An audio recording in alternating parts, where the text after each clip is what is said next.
Help us understand what it is we've heard from the Trump administration so far.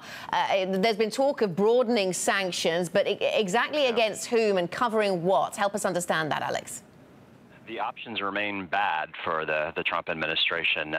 They could broaden sanctions to affect Chinese companies, banks particularly, that help prop up the North Korea regime. But China has threatened economic retaliation of its own if we go down that road. So I don't see us really doing that, honestly.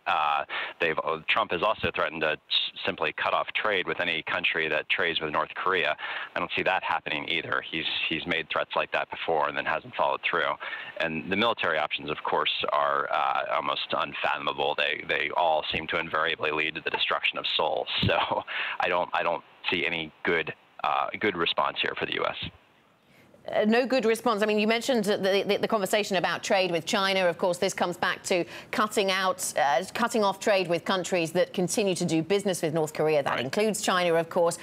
We actually see the Chinese taking this quite seriously, then responding to this and saying that this is, unreasonable, rather than just dismissing it as something that could never happen. The size of the trade relationship between these two countries would seem to make that impossible. Yeah, China reasonably issued a statement today, I believe, saying that we don't really appreciate, trying to resolve this issue on the one hand, but also facing threats from the American president on the other hand. That's pretty much the expected response, I suppose, from China.